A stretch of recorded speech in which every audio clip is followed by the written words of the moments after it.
Thank you for attending this week's Wednesday webinar, Identity Theft, Fraud, and Scams. We really can't present this enough. Um, Fraud, identity theft, scams, the scammers actually get more tech savvy, um, come up with new scams, new ways to steal your identity. So this is a really valuable webinar to all of us as consumers. So let's go ahead and get started. And again, thank you so much for coming in today. We're going to cover what identity theft, fraud, and scams actually are. We will spend a few minutes actually talking a little bit about elder fraud abuse specifically too, because that right now is at an all-time high as well. And we're gonna give you some steps to take if you experience identity theft, as well as things you can do to prevent falling victim. So really, really valuable webinar. Very happy that you all are wanting to learn and help yourselves prevent yourselves from having any of these horrible experiences, and you can spread the word to your family and friends as well. So you all have probably heard these terms, identity theft, fraud, scams. They're often used interchangeably while they are all related. There are some slight differences between these three things that we're actually going to cover this evening. And we're going to start by defining the terms and going through some examples of each. We thought that would be very, very helpful to start off with. So according to the Federal Trade Commission, identity theft is actually when someone uses your personal or financial information without your permission. So there are such things as non-published personal information. And this could include things like your social security number, your credit card number, your bank account numbers, along with your name. An identity thief could then use that non-published personal information that they were able to obtain to do a lot of different things, such as apply for a credit card in your name, open new accounts in your name, or even file for unemployment claims or tax refunds using your identity, but making sure that the money actually goes to the accounts they have opened and have access to. Fraud, on the other hand, is when someone tries to trick you out of your personal information and your money, according to the Consumer Financial Protection Bureau. So while this is very similar to identity theft, there is a key difference here, and that is that fraud often involves unauthorized use of existing accounts versus opening new accounts in your name. So some examples of this could be things like unauthorized purchases. They get a hold of your debit card, your expiration date, your CVV. They can use scanners to get this information even while you're in the store. And even forged checks. There are a lot of scams out there where they can duplicate a copy of your check, forge your name, or even, if you have checks in your home and you have people in and out, they could actually be stolen and be forged that way. We also want to spend a couple of minutes. We think it's important talking about some examples of things that are really unfortunate. They're frustrating and in some cases violating, but are not actually fraud. And we want to talk a little bit about that because this happens too. The first of which is giving someone permission to use your debit card or credit card or account information.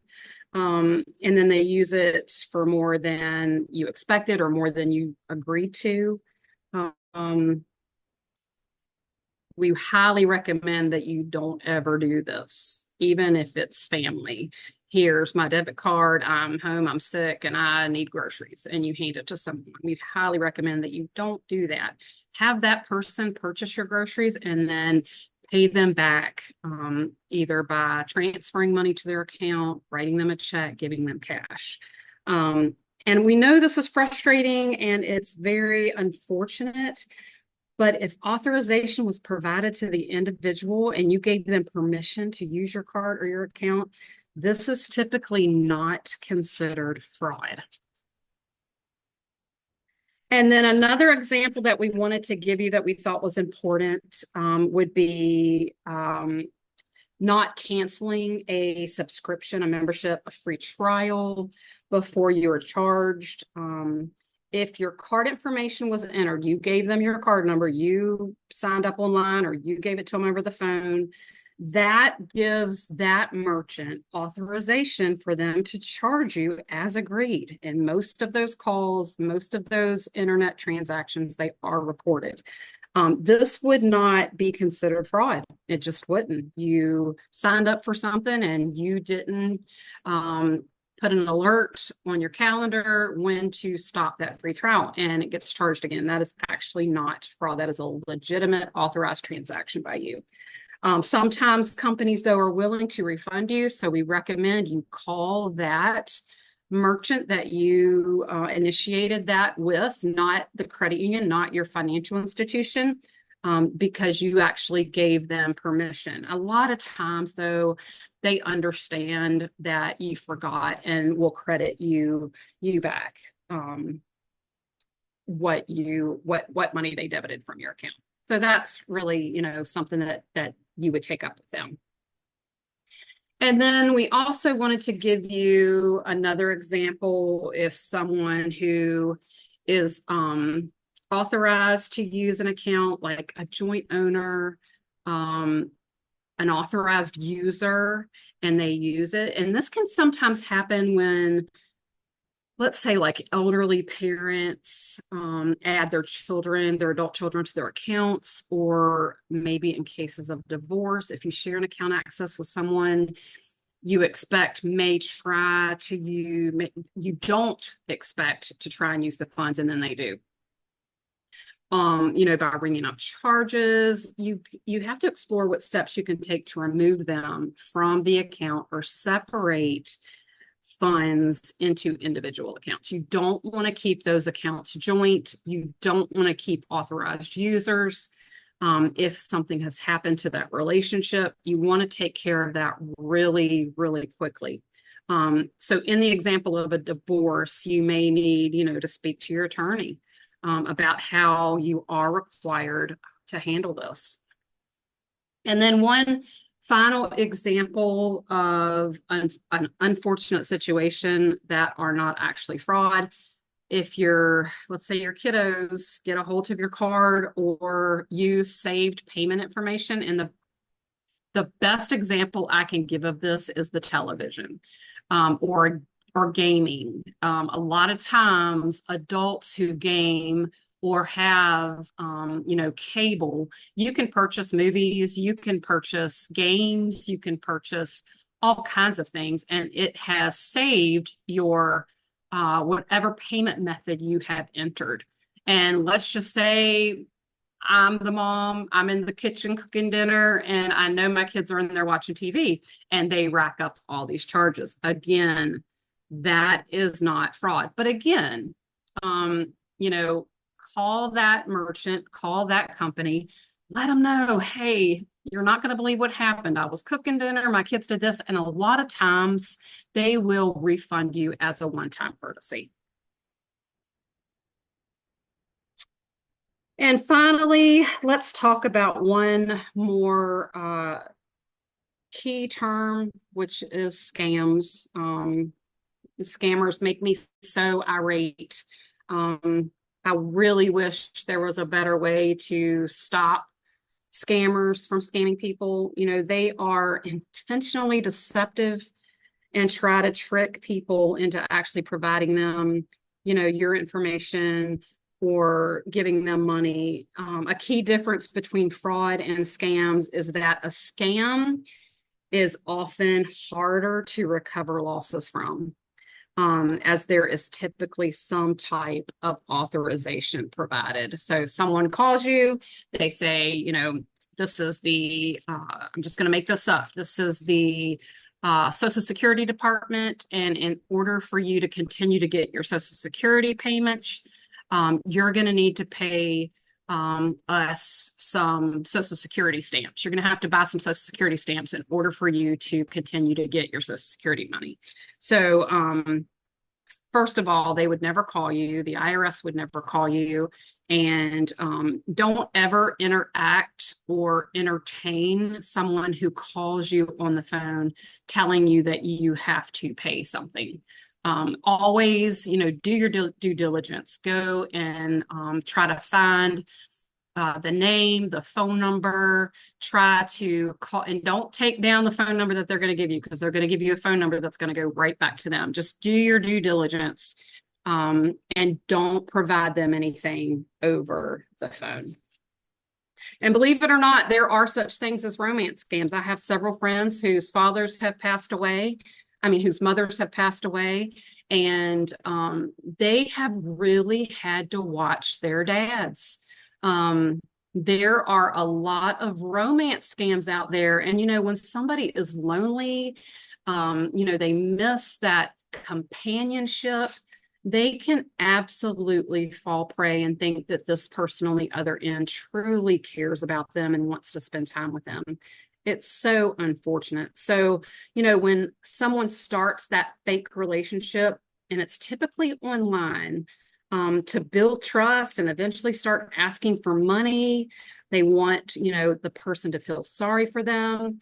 Scammers also may use phishing to try and get people to provide personal information that is then used to steal their identity or turn around and commit fraud. So, romance scams, phishing, they are still people out there, scammers out there who are absolutely using these tactics to get people's money. A lot of times, once that money's gone, it's gone. And it is so unfortunate. Scammers have gotten really clever each and every day. I mentioned this in the beginning. They are getting more tech savvy. They use, all kinds of tactics to get you to think that they are legitimate, that they care, and they want your well-being. And, unfortunately, it's not limited to emails, text messages, phone calls, ransomware, and more. It can be, someone who you've trusted to come into your home, maybe to clean your home. Maybe to provide, some type of service for you. Maybe it's to get your driveway paved or to get a new roof. So let's review a few examples of scams and how they could be identified as such. So many of us, most of us, receive shipments regularly. Meaning it's common to receive shipping and delivery notifications. This is a huge scam that's going around right now. I have gotten, I think, 4 within the last 2 weeks. This one immediately looks suspicious. You can see that even though the one that's in front of you, even though this says UPS, this is not the UPS logo. It's a little hard to see, but the from email address is not from a UPS domain. I don't know if you guys can see that or not. The package number in the email also does not match the package number in the subject line, which is also another clue. There are several other buttons and links throughout the email that they are hoping you will click on. And chances are these link to a website that will either download something to your computer unknowingly or try to get you to type in your personal information. So it is really important to look at that fine print, to look at that little print, and just really identify if everything matches up and looks correct. And last but not least, if you search the address at the bottom of this email, it pulls up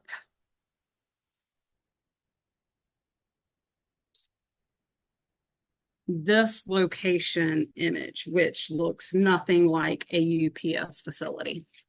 So again, don't just click unknowingly. Make sure you go in there, make sure you do your due diligence. There are so many emails. We all receive so many emails. Most of them are spam. Most of them are scammers. So when you pull up something, if it does not look like anything you've done, don't do it. Really, really important. And we're going to look at another example. This time, let's look at the email and look and see. I'm going to sit here for a minute, look and see is there anything that you see that is suspicious about this email?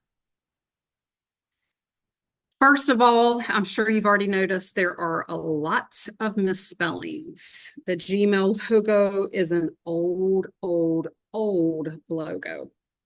The wording and sentence structure is very odd if you read that.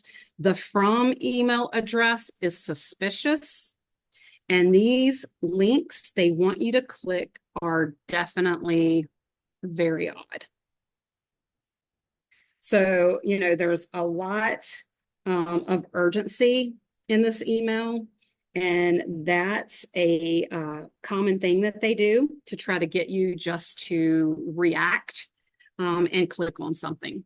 So really, really important to look at the email and not just click.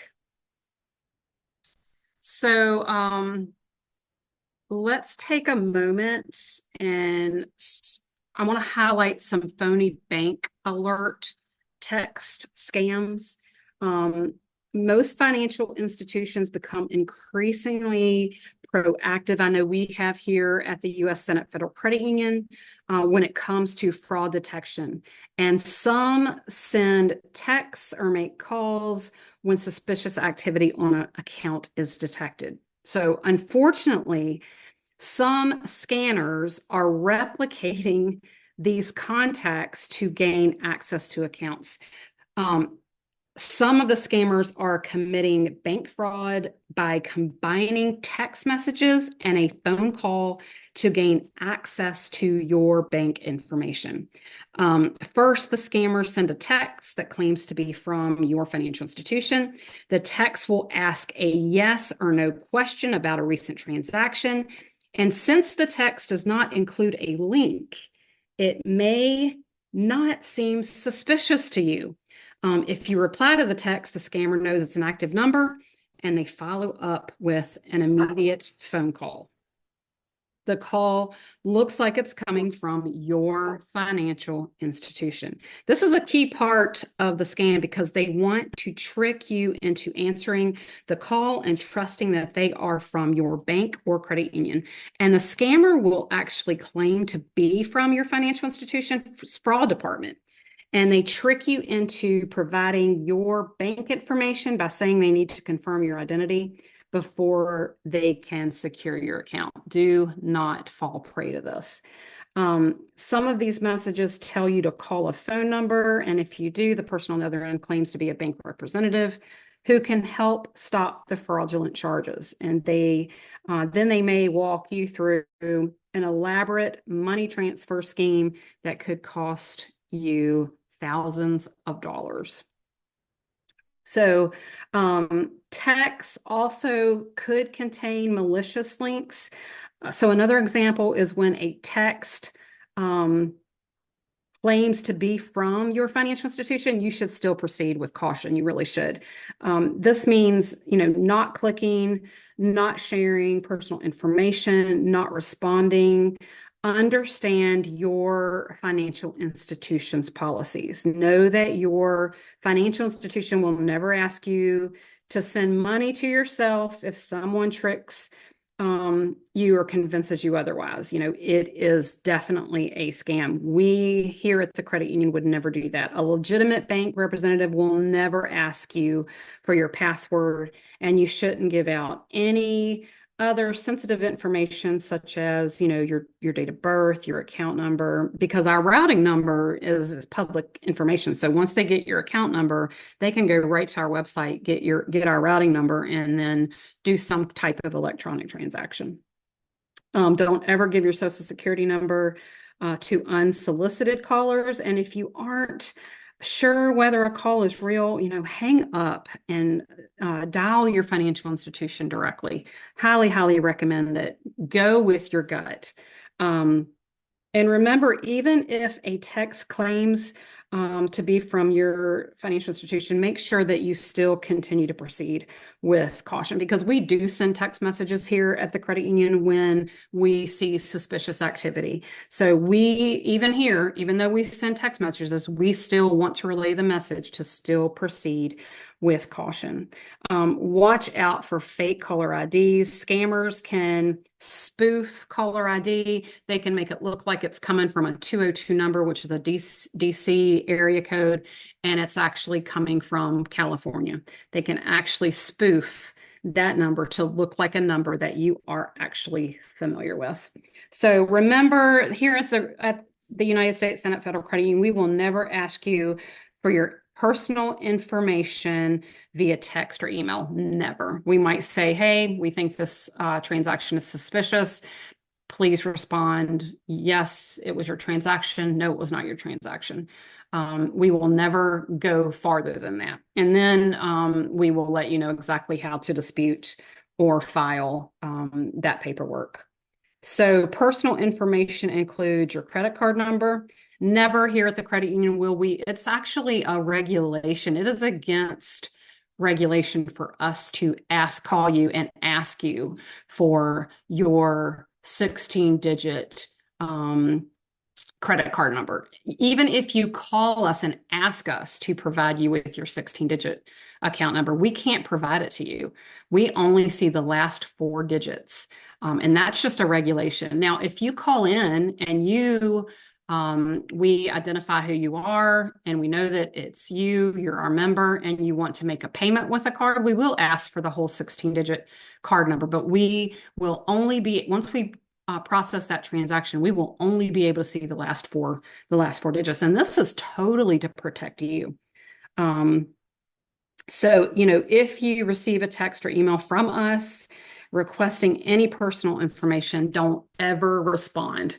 And let us know immediately, because sometimes, there are scammers out there that, are trying to attempt to get you as our member to give them this personal information. So it's always good to call us and let us know, hey, I got this text message. This is what it looks like. We value you providing that to us. So in summary, we just want to say, there's a lot of dishonest people, unfortunately, out there in the world who are, willing to do some really extreme things to take advantage of honest people. And whether it's by stealing your identity, committing fraud, or scamming you, as technology has advanced, we cannot say this enough, it is more important than ever to be constantly vigilant to avoid falling victim. And there are a lot of ways someone might attempt to access your personal information or your hard-earned funds. And that's the last thing we want to happen. So one other example we want to spend more time on, because it is so prevalent right now, is elder fraud. This is going to be good information, even if you are not elderly. This could help you to spread the word to your elderly loved ones, your elderly friends. Unfortunately, there are scammers out there who specifically prey on and target older adults. It is so sad. While this is referred to as elder fraud, most examples will fall under the definition of scams because the efforts are typically centered on getting elderly individuals to provide that information, that non-published personal information, or even send money themselves. So there is a perception that older people have more money in the bank to target, and some people believe elders may be more susceptible to these types of scams because of that. So whether you consider yourself an elder or love and take care of an elder, have friends who have elderly parents or elderly themselves, here are some things that the National Council on Aging shares as common examples of elder fraud to be aware of and on guard against. So, sweepstakes. It's when someone tells a person they have won a prize. Like you all have heard, I'm sure, Publishers Clearinghouse or some type of lottery.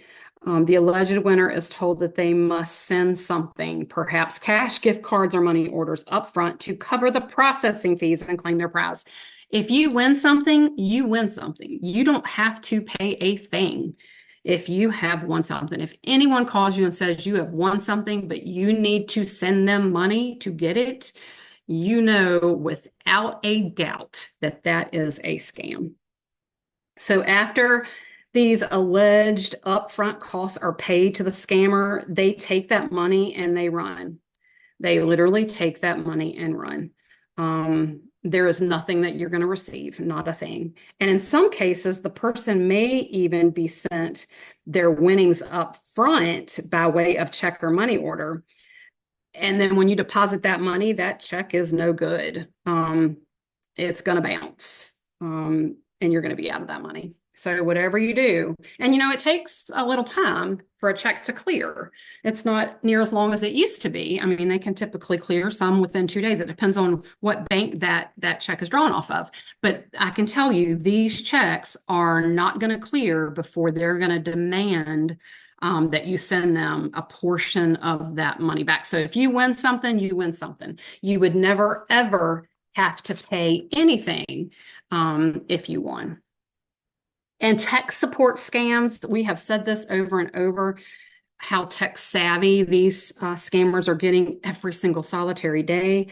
And tech support scams are actually a way that they take advantage of an older person's perceived lack of knowledge and skills when it comes to computers. And we all know that most elderly individuals are not tech savvy, are not computer savvy. So they prey on these individuals using this technical tactic. So a message may appear on the person's device, displaying a phone number for them to call for technological support. And if the person calls, they're going to ask them to pay a fee for help. They're going to say, okay, in order for me to help you to get through this and to fix this, you're going to have to pay me. Or they may be asked to grant the scammer authorization to remote into their computer. Don't ever, ever, ever let anyone remote into your computer. Ever. Don't ever do that. Don't ever give them access to files, information saved on the device, including financial accounts. And I always like to say, when you go to a hotel, when you go to Starbucks, when you go anywhere, a hospital even, and they have free Wi-Fi for you to use, that is not secure. Do not log in to that Wi-Fi because there could be scammers walking around that are going to literally compromise that device that you're using. So don't use unsecured Wi-Fi. And then again, so sad, the grandparent scam is, to me, it's terrible. It's awful. The scammer calls and pretends to be the individual's grandchild, asking for urgent help for something like they got put in jail. they got arrested. They've got to pay their rent or they're going to get evicted. It's always something very extreme to where a grandparent would be, oh my goodness, I can't let this happen, especially if the grandparent, doesn't live local to their grandchild. And there's no way, well, you can come to my house, they're gonna use extreme situations that are going to press this grandparent to do what they want them to do. And the fake grandchild or the person on the phone usually begs the grandparent not to tell anybody. Don't tell my parents. Please don't be angry.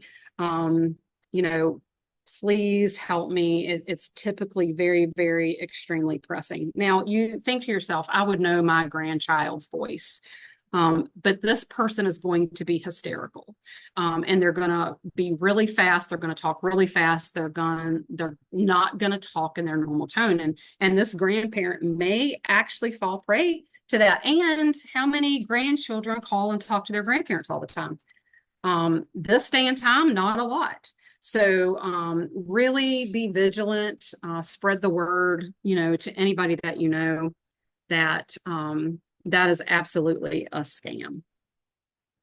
And then we've talked about the scammers, and I'm so sorry, my dog is going to join the webinar. He would like to present, and maybe we'll let him next week. So I think there's probably a squirrel outside, but some scammers will impersonate various government agencies. We talked about this, the IRS, Social Security Administration, Medicare, in an effort to demand various payments urgently or pressure individuals to provide that non-published personal information that is then used, of course, to completely steal their identity.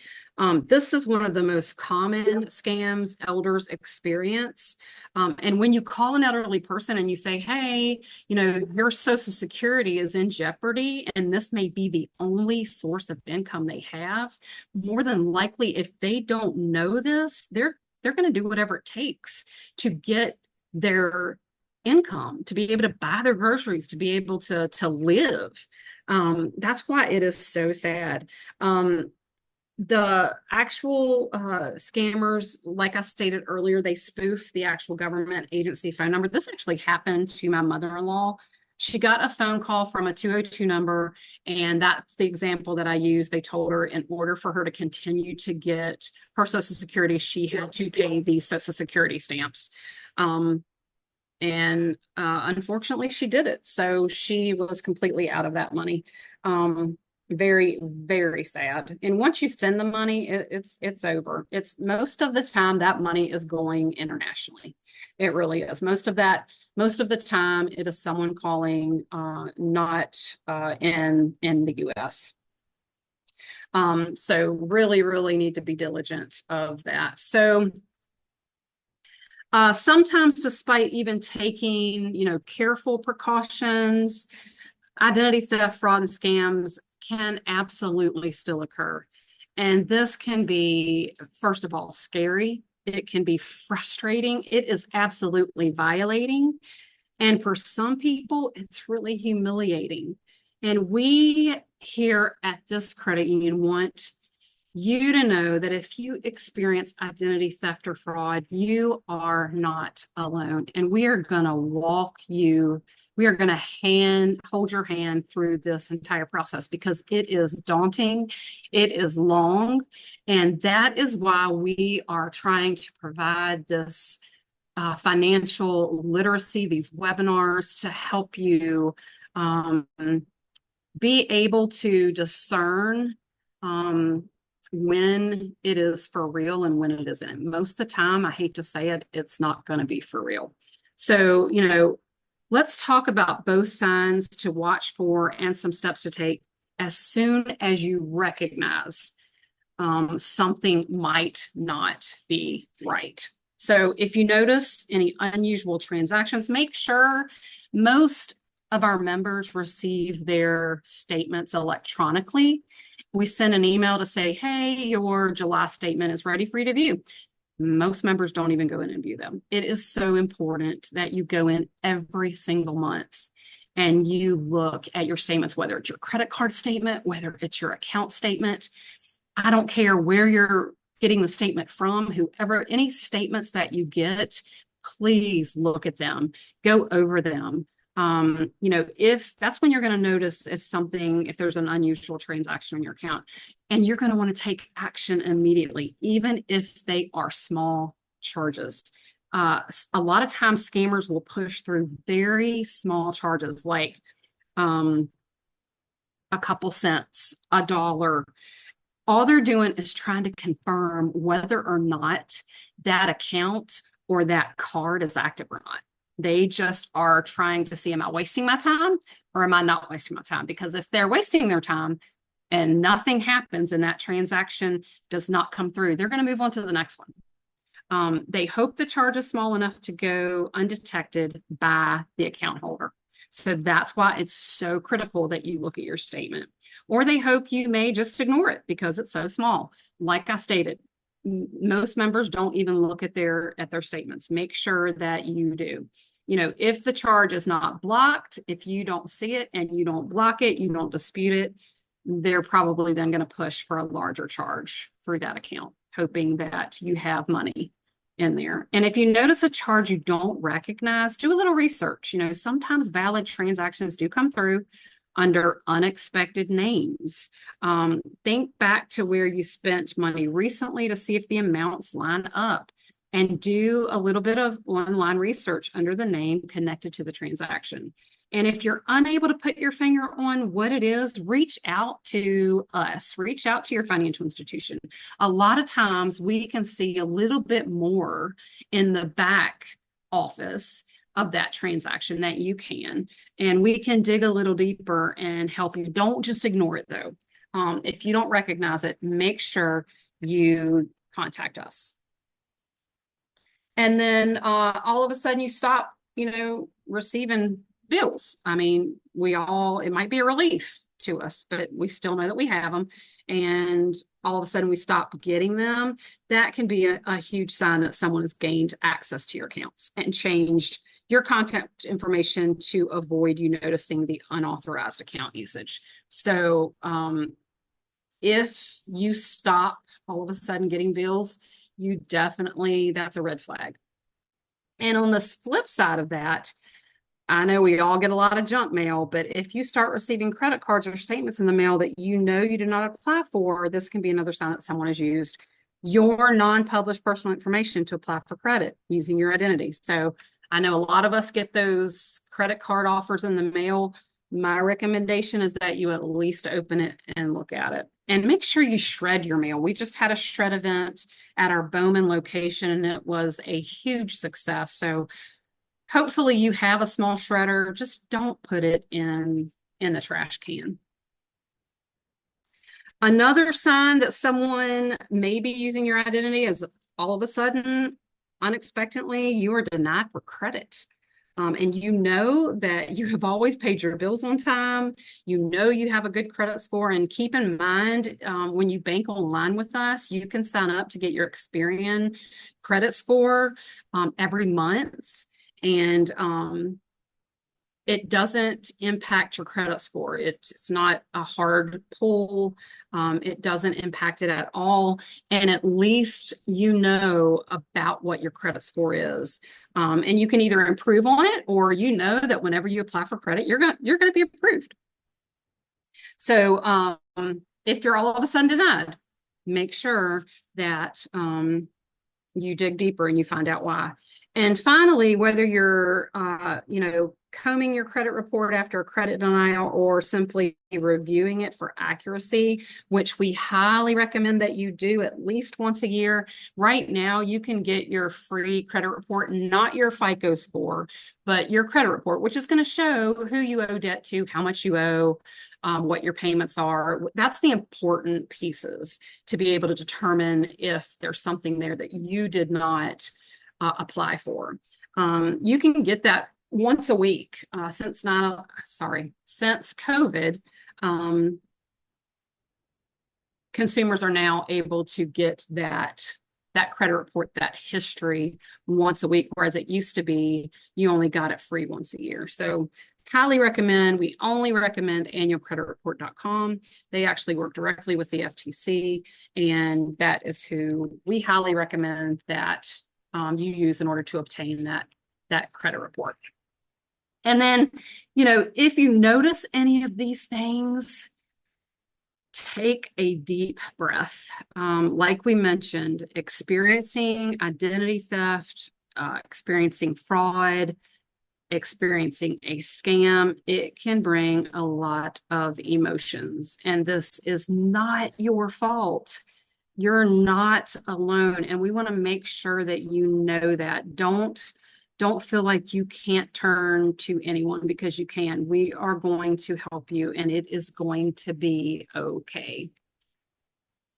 So the first thing we're going to recommend is that you file an identity theft report at identitytheft.gov. If you find out someone's using your information to open accounts in your name, this is the first thing you're going to do. You're going to file a report with the Federal Trade Commission. There is also a phone number you can call. It's 877-438-4338. They are going to gather some information from you and walk you through the steps to take, including what additional authorization may need to be alerted. And they are really wonderful. They will stay in touch with you. They will help you through the process. And they'll guide you as to your next steps. And then, always alert your financial institution and any creditors immediately. If someone has gained unauthorized access to your account, your personal information, you will likely need to get that account closed quickly, and get a new one opened, because that scammer has that information and they're not going to have the new account number. So that's something that would happen pretty quickly. You would also get a new debit card. You would also get new checks, because your MICR line has now changed. And that's all, securing your information. And ask about additional security measures you can put in place. You can put a password on your account right now. Anytime you call in, anytime you come in, anyone who answers as a representative of the U.S. Senate Federal Credit Union, they would have to ask you that password. I highly recommend anyone on this call, I recommend all members put a password, something that no one else is going to know.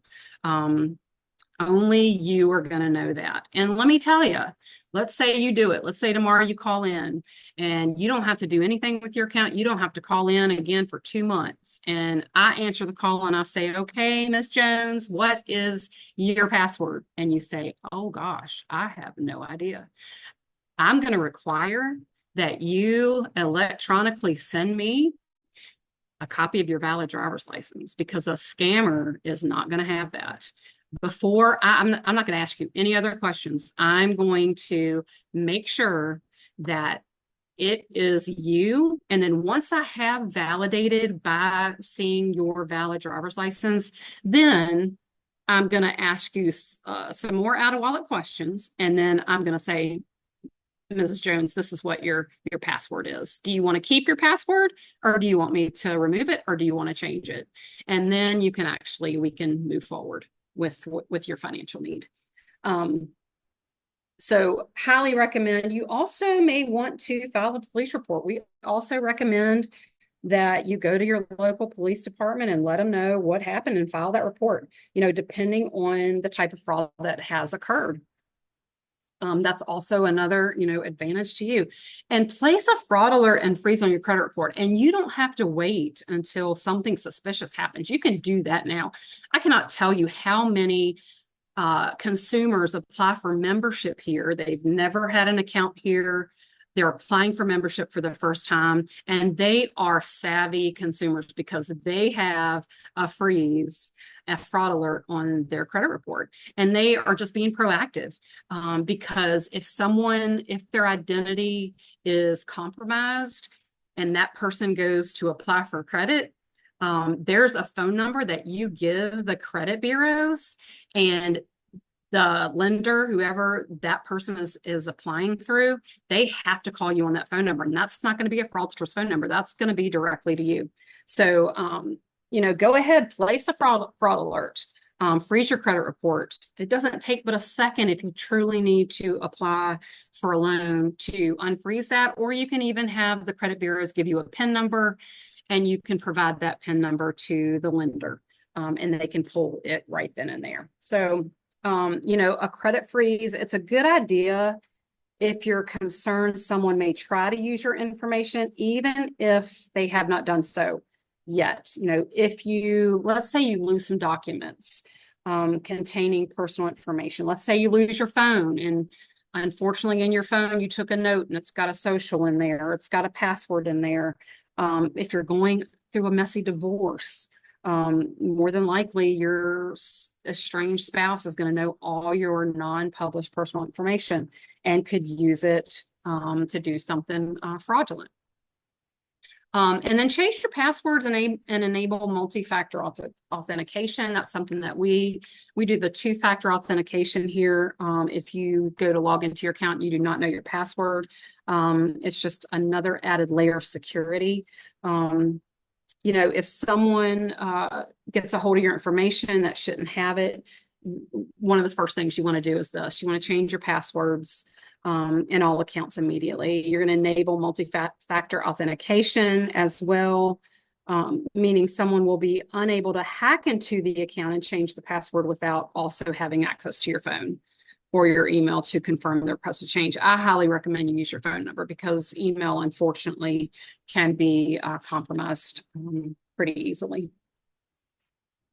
So as we wrap up, we want to leave you with a few tips to prevent, that's why we're having this, to prevent identity theft, fraud, and scams. Unfortunately, there is no guaranteed way to ensure you will not be able to avoid this. But like we mentioned, even the most vigilant of people can still experience this. But just like a locked door does not prevent a criminal from breaking in, it can slow them down and give you more time to notice what is happening and react quickly before more damage is done.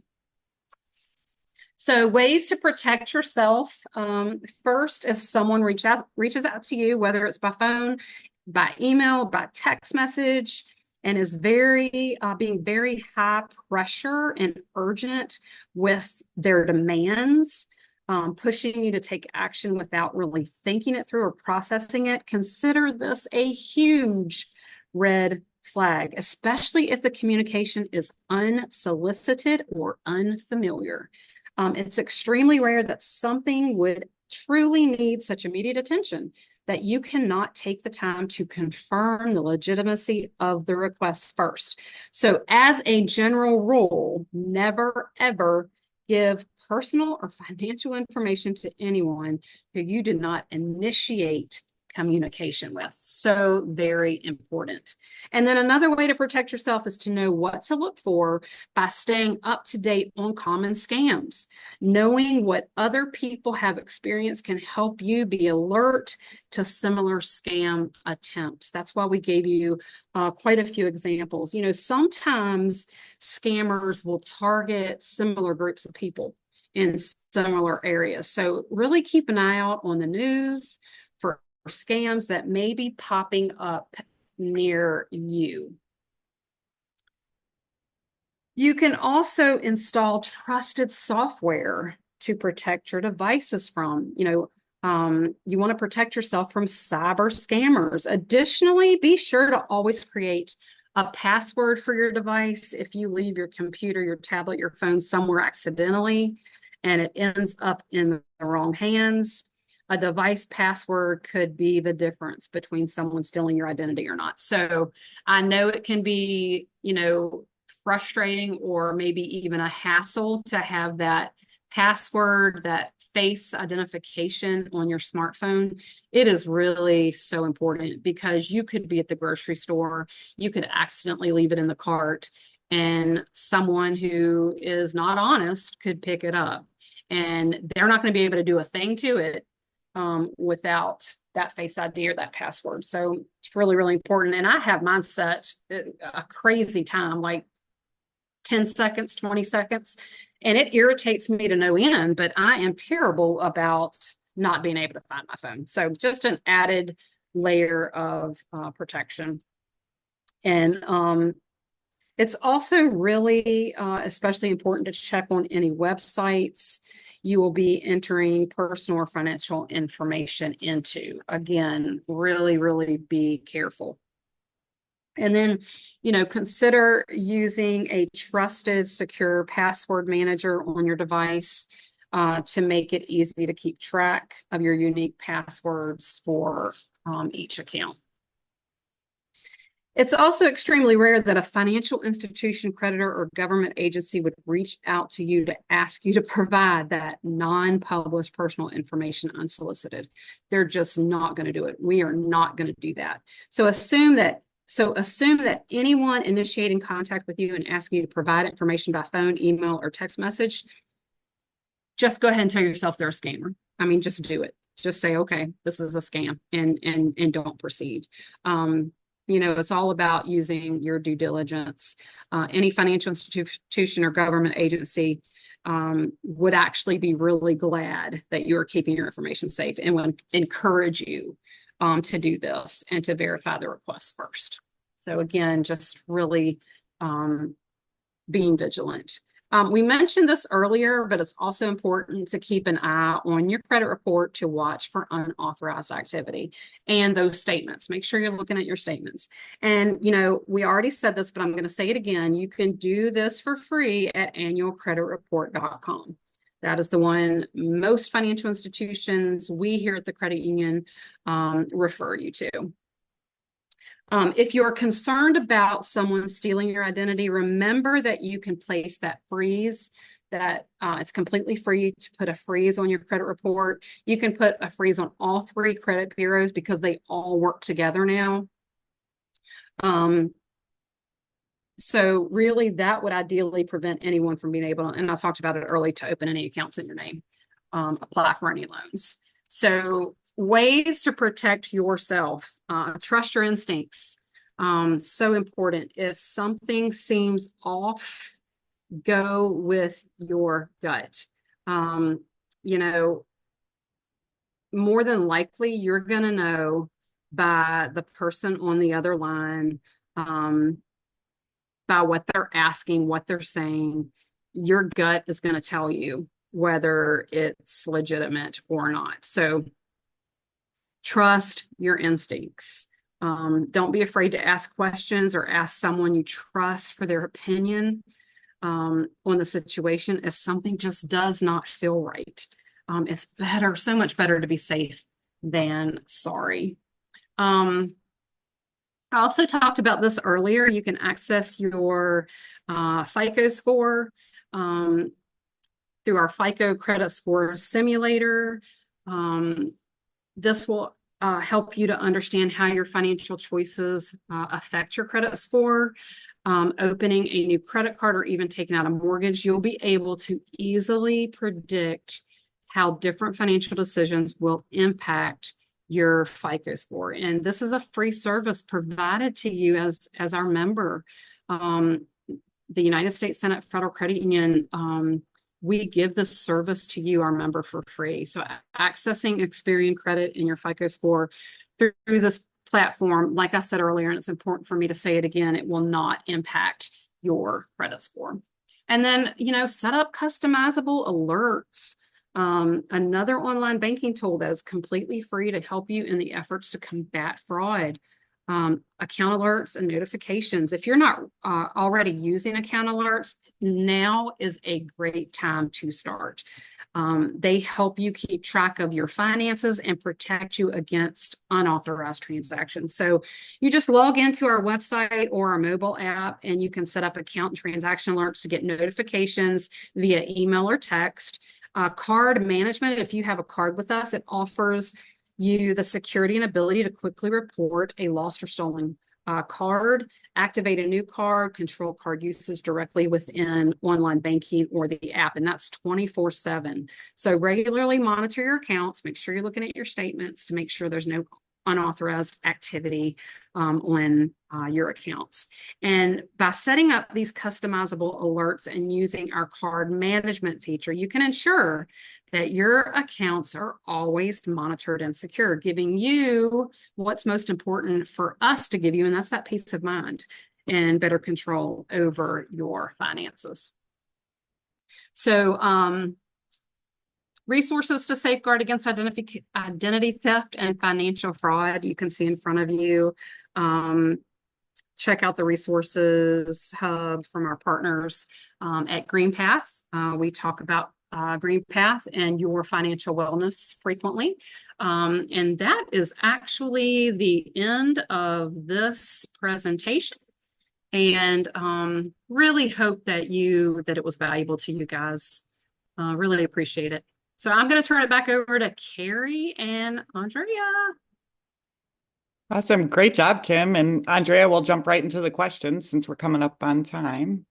Yep, I will. Okay, so the first question is, how does a member obtain their credit score from U4 Experian? Sorry, I'm having a hard time hearing you. How does a member obtain their credit score from U4 Experian? So Carrie, you look like you know is it? Well, that's that FICO scores tool. Simulator. If you go into online banking, if you click on the Experian FICO score words on the side of the menu, then you'll be taken right to that little portal. You'll have to click like subscribe. There's just a button there that confirms that it's okay that you're going here. Click that and you can play around with your scores. Well, see your score first and foremost, and then play around with it and learn a little bit more. And I put the link in the chat too. Great. For more info. Thank you so much, Carrie. So the next question is, why does phishing emails have typos? Do these scammers really not know how to spell, or are their computers text illiterate? Why can't they use spell checker to make it look more legitimate?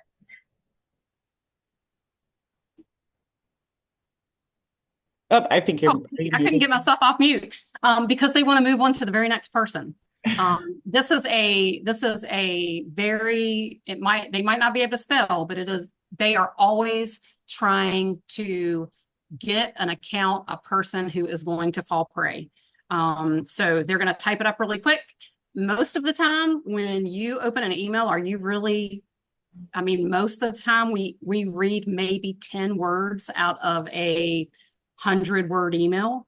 It's just what our brains do. And Carrie, feel free to chime in with that. Yeah, I think you're right. They're mass producing them. And also, could it be that English is not the primary language, perhaps? But I think that's it. That just though with AI now, though, typos are the least of the signs there. Like these emails can look pretty good, AI, so just extra careful, right? But so next question is, where's the high risk? What's more high risk, a mugger on the street or electrons with the on the interweb? I'll take this one. Right. So, well, I guess that's an opinion, based on the person's preference. That I don't want to be physically assaulted. I'd rather be robbed blind. But I don't. It depends how hard the physical assault is. But also, too,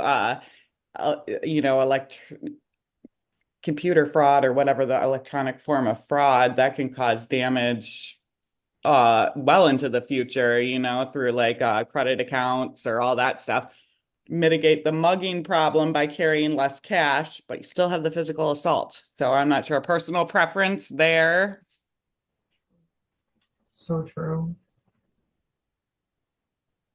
Personally, I would get physically assaulted because I do not want to have to fix my credit score later on. And I remember that one webinar that we talked about that it could take years.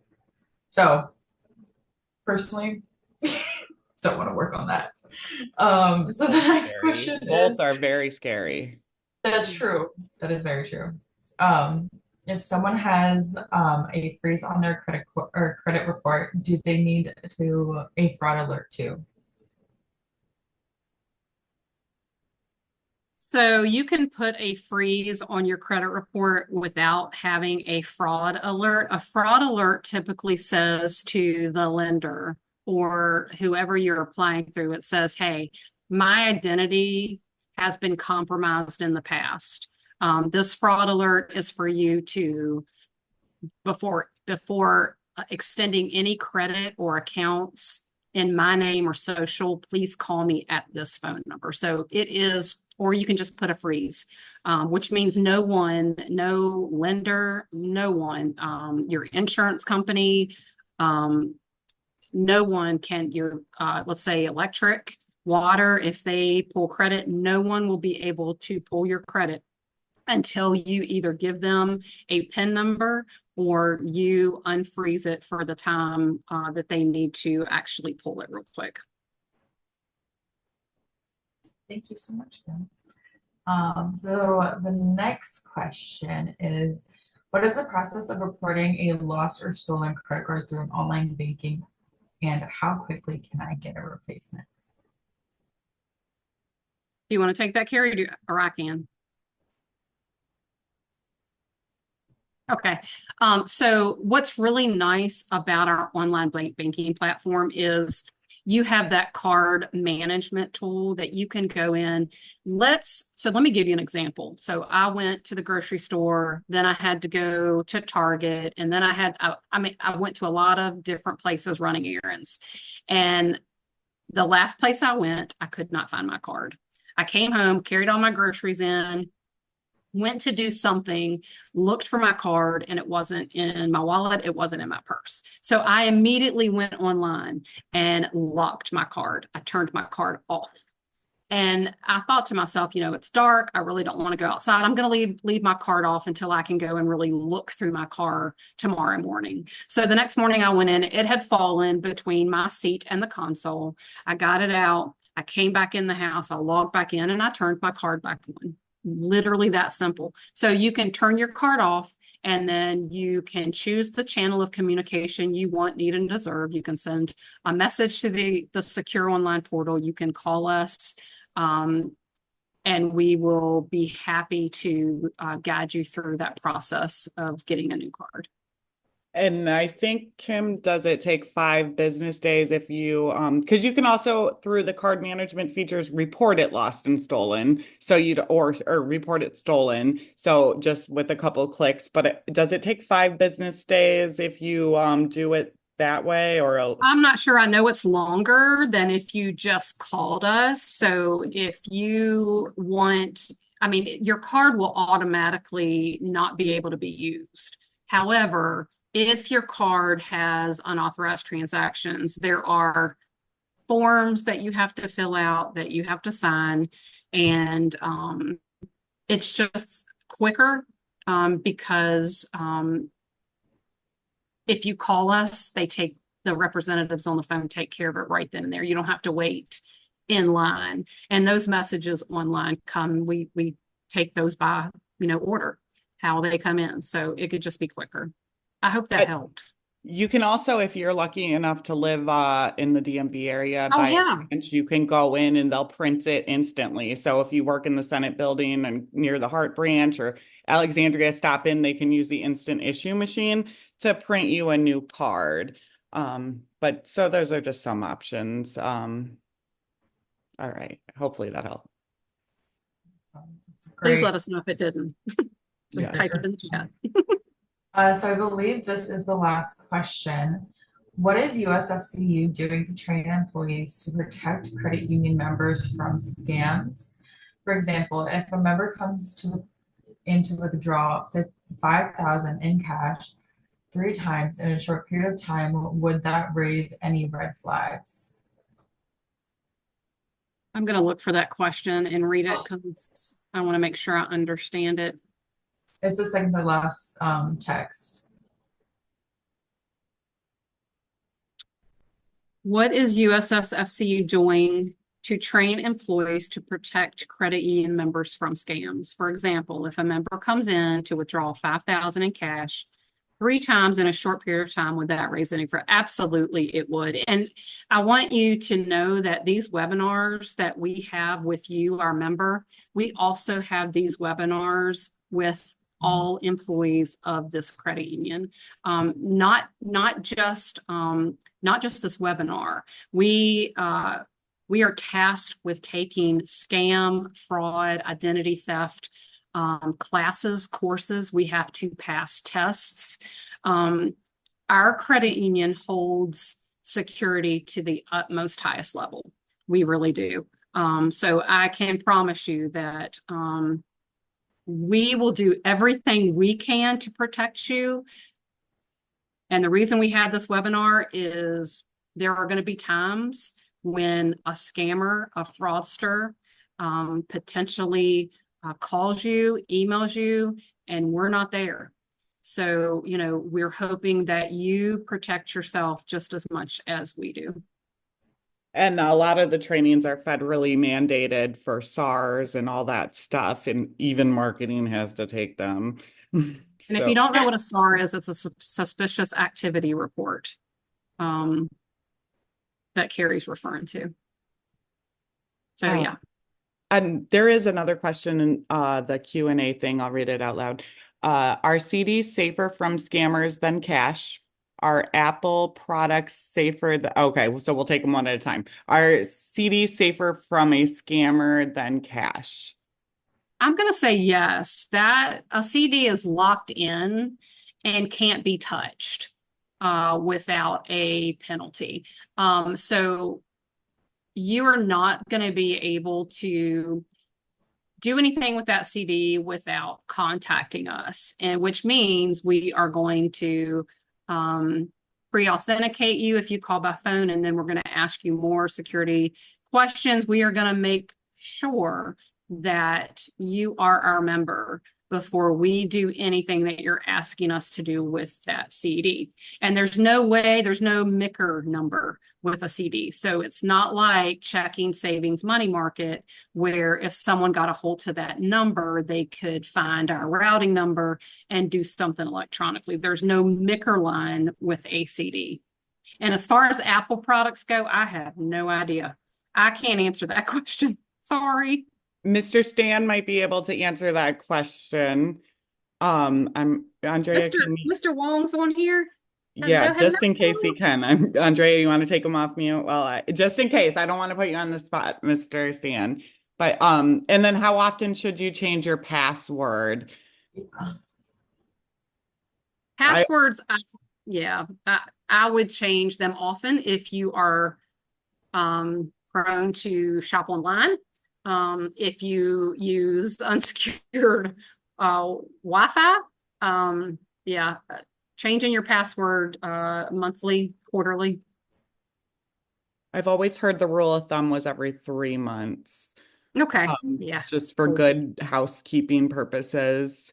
And then just on the note about the CDs safer than are CDs safer than that, other products, but credit card is safer than a debit card. I don't know if I think you might have mentioned that in the presentation, but credit cards have more securities and protections, and they're backed by Visa, all that stuff. So I've always heard if you can use a credit card, even when I have to give my son money and I don't have cash and I have to give him the card, I give him my credit card, because if he lost it, they could only clean out up to my credit limit. But if he had my debit card, they could take the whole thing. So that was another thing that I always kind of keep trying. That is a great point, Carrie. And I just thought of something. If you do a lot of online shopping, get a prepaid card or get a credit card, and you can have more than one credit card and just get a $500 limit,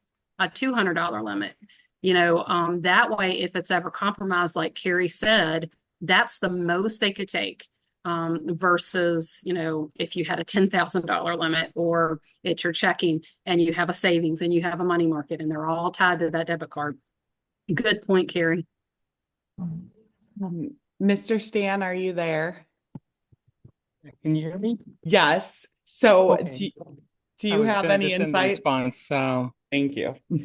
Yeah, I was just gonna send a response that Apple products tend to have a little more security because as long as you're keeping your phone updated, Android phones tend to have a different type of operating system, so they tend to not go through as much rigorous tests as Apple, unless people sometimes they do what is called jailbreak your phone. Then at that point, if you have an Apple phone that's been jailbroken, then obviously the updates won't apply, security patches.